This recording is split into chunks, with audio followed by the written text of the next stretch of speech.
Buenas pessoal, sejam então bem-vindos a esta videoaula, continuação do preparo do solo, parte 1, e neste caso agora iremos ver o preparo do solo, parte 2, dando ênfase ao preparo primário.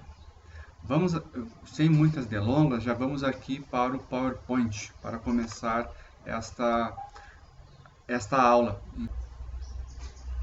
Bom, o preparo do solo, aqui como a gente pode ver nesta imagem, ela é realizada em uma série de culturas, conforme eu havia falado na aula passada, que necessitam realizar essa movimentação. Sabemos, é claro, que o Brasil é um dos maiores utilizadores do sistema plantio direto. Resumindo, uma tecnologia no qual você realiza o plantio na palha, sem revolvimento. O revolvimento ele é exclusivo à linha de semeadura. Em 2019, para vocês terem uma ideia, nós chegamos a 65,2 milhões de hectares cultivados com o sistema plantio. O Brasil cultivou 65,2 milhões de hectares. Desses 65 milhões, 32 milhões estavam no sistema plantio direto, ou seja, isso aqui dá quase metade da área, né? Aqui a gente pode ver no mapa do Brasil o uso dessa tecnologia, né? O Rio Grande do Sul, Centro-Oeste, é um dos maiores utilizadores dessa tecnologia. Mas vamos dar um foco maior do que é o solo. O solo, na verdade, ele é uma estrutura sólida, né? Que ela tem uma série de organismos e de uma estrutura interna. Aqui eu tentei simbolizar para vocês o sistema radicular das plantas. Então, o que nós vamos ter no solo? Nós vamos ter uma parte relativa à química, uma parte relativa à física, outra biológica e máquina. Eles têm que estar em perfeita harmonia. Então, quando a gente tem que refazer o preparo do solo, não esqueçam isso. Não é só escolher qual a máquina que vai ser utilizada, mas avaliar qual vai ser o impacto nessas propriedades químicas, físicas e biológicas. Bom, o que é o solo? O solo, então, a gente tem três fases. A fase líquida, a fase sólida e a fase gasosa. Dessas três fases, a que mais é encontrada no solo é a parte sólida, que é o que a gente consegue enxergar aqui nessa figura, nesse caso em marrom. O que vai ter além disso? Vai ter um espaço poroso. Esse espaço poroso, que eu simbolizei nessa região aqui, é o que? É onde vai estar a água e aonde vai estar o ar, essas bolinhas em branco. Essa proporção, digamos 100%, quanto que é sólida, quanto que é líquido, quanto que está o ar do solo, a gente estima mais ou menos, geralmente a parte sólida ela toma mais de 50%, entre 40% a 50% do todo. Aí o restante ele é dividido entre poros. Esses poros então podem estar com água ou pode estar com ar. Quando a gente realiza o revolvimento, a gente vai estar alterando essa estrutura porosa em outras proporções que tem que ser cuidado. Então, por que revolver o solo? Uma pergunta que vocês sempre tem que estar se fazendo em cada mobilização que for realizar. O que a gente busca no revolvimento? Bom, aqui a gente pode estar buscando o que? Baixar a resistência do solo, uma das maneiras. Outra é aumentar a aeração do solo, aumentar a infiltração de água no solo, ou incorporar insumos, bem como eliminar plantas daninhas. Essas são alguns dos objetivos que nós buscamos quando a gente realiza o preparo do solo. Então, como a gente vai preparar o solo? Para preparar o solo, então, a gente sai do preparo inicial, que é realizado apenas uma vez para iniciar, quando tiver mata, nosso primeiro vídeo, e a gente vai para o preparo periódico do solo. Ou seja, tem periodicidade, de tempos em tempos você vai estar realizando periodicidades para realizar esse preparo. Este preparo a gente pode dividir ele em duas formas. Vamos ver quais são as duas formas do preparo periódico. Então aqui a gente pode ver o que? O preparo do solo a gente pode dividir em preparo primário, que tem estes implementos aqui, e preparo secundário, que tem esses implementos aqui. Bom, o que muda entre preparo primário e preparo secundário? Quem que é mais da prática, se atentem um pouco para as máquinas que estão disponíveis, os implementos que estão disponíveis no preparo primário e os que estão no preparo secundário. Ó, arado, grade pesada, escarificador, subsolagem, e na parte de preparo secundário nós temos grades, rolo estorrador e enxada rotativa. O que muda entre um e o outro? Aqui basicamente é o quanto que vai ser revolvido do solo.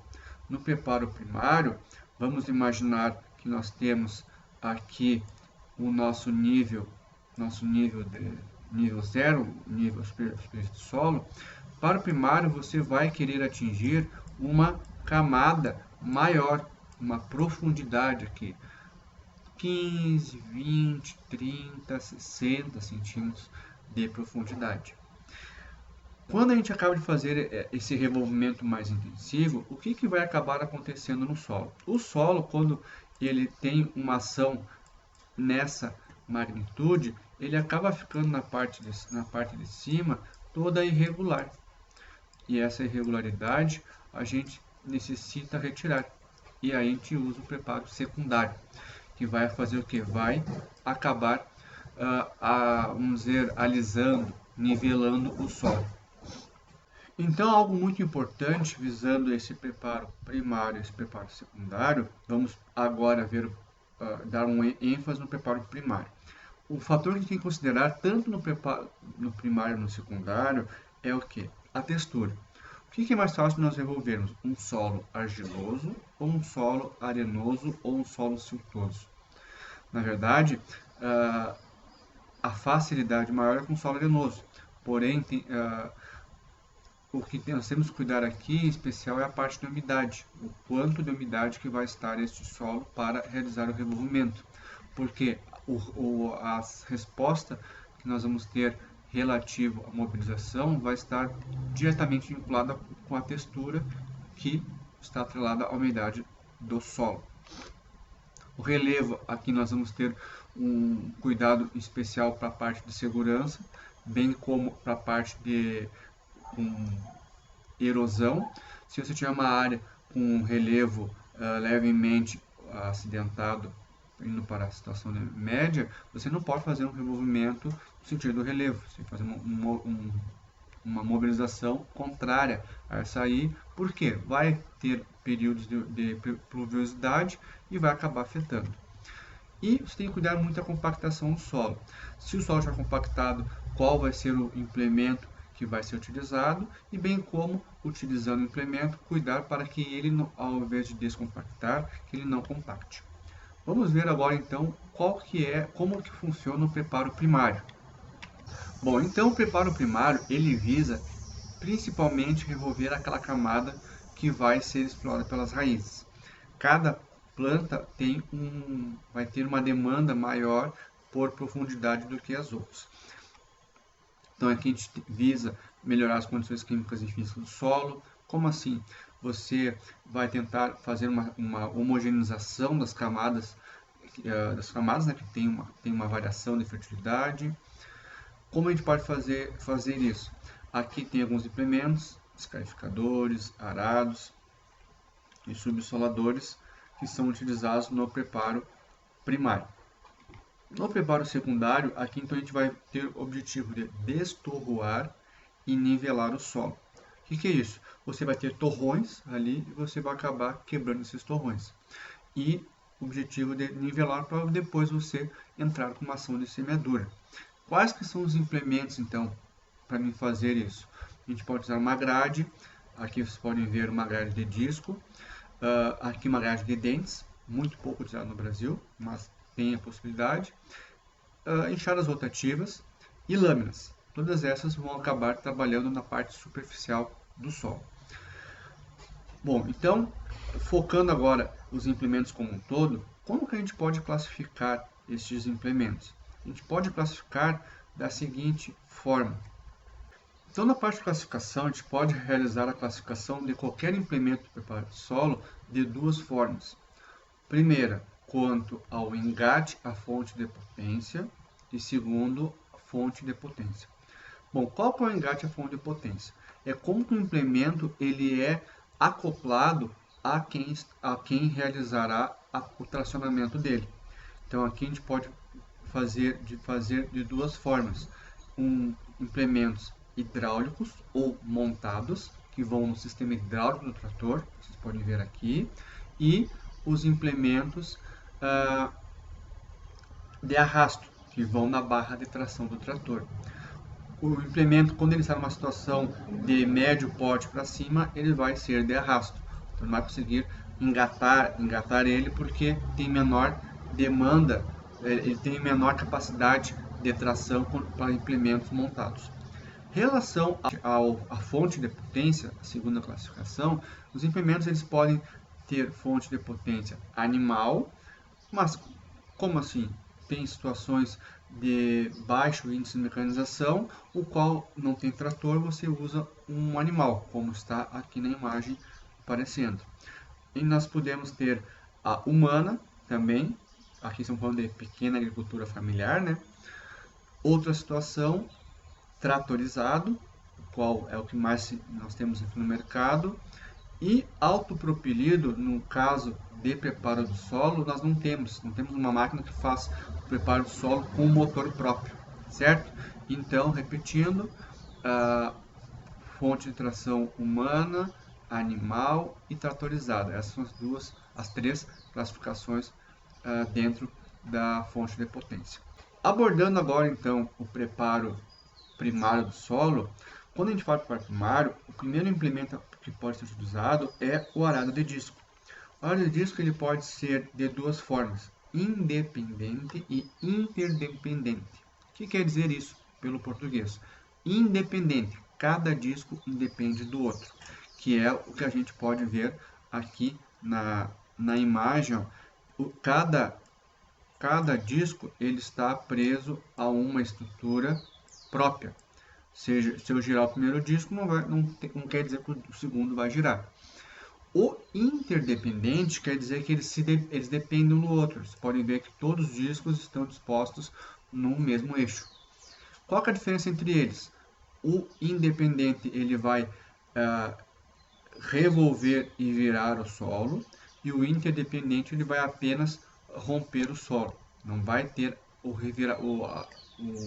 revolvimento do solo.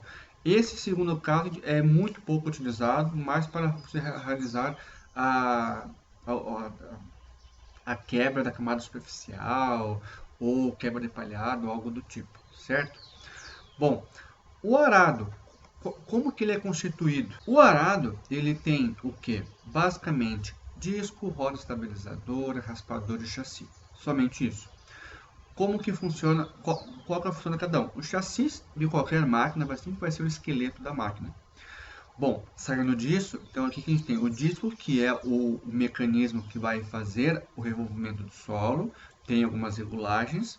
O raspador, qual que é a ideia? Para solos com mais argila, que grudam mais aderem mais no disco, o raspador vai acabar retirando esta camada. E a roda estabilizadora, ela tem uma função muito importante. Vamos ver aqui nessa imagem com o solo. Ó, o que a gente pode ver aqui? O arado ele está trabalhando num solo, deve ter um pouco mais teor de areia do que o normal. E o que vai ter aqui? Cada disco vai fazer uma força, vai sofrer uma força do solo, que estou simbolizando aqui. Por quê? Porque o solo é a força de ação e reação. Tu vai querer empurrar o solo vai querer te empurrar de volta. O que vai acontecer aqui então? O arado ele vai tender a se deslocar, a cair fora daquela ação. Para ele não cair fora daquela ação, daquele movimento, nós temos a roda estabilizadora, que ela vai fazer o que? Ela vai estabilizar isso. Então a força que está sofrendo os discos, ela vai acabar estabilizando. Então se você estiver trabalhando com o trator e ele estiver rabiando o trator, a roda estabilizadora está mal regulada. certo?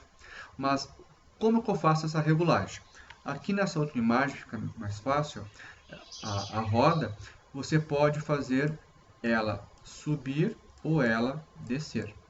Quanto mais para cima ela tiver, maior vai ser a influência do solo nos discos, porque a roda não está muito para baixo.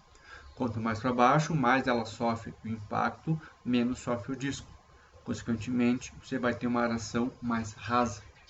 Quanto mais fundo você quiser trabalhar, você tem que fazer o quê? Fazer que a roda suba. Mas tem que ter esse equilíbrio entre a profundidade e a estabilidade do sistema, tá? O que mais a gente pode alterar aqui? O disco a gente pode alterar o ângulo vertical e o ângulo horizontal. Ângulo vertical ele vai acabar alterando a profundidade e o ângulo transversal vai acabar alterando a largura de corte. Aqui tem um esquema como funciona um arado. Como ele tem aqui um ângulo vertical e um ângulo transversal, ele tem essa inclinação, ele vai conseguir, graças a isso, fazer o quê? Quando ele passar por ali, ó, ele vai cortar um bloco de solo, e como o bloco de solo for cortado, ele vai continuar o percurso, né? O bloco de solo vai ser aqui elevado até que ele acaba tombando. Então ele corta, eleva e tomba. Isso vai dar mais ou menos 135 graus. Então, se a gente for ver lá um solo arado, que ele fica nessa característica aqui, ó, isso aqui dá em torno de 135 graus. Desculpem aqui o número, 135 graus. Porém, por que quem trabalha com revolvimento do solo, eles acabam não usando tanto o arado? Porque nós temos a grade aradora. A grade aradora faz a mesma função do arado, não com tanta intensidade, porém você tem o que? Uma maior largura de trabalho. Como assim? Nós já iremos ver logo a seguir aqui a grade aradora. Antes, eu só queria mostrar para vocês um outro tipo de arado que nós temos disponível no mercado e muito utilizado como exemplo no setor de cana.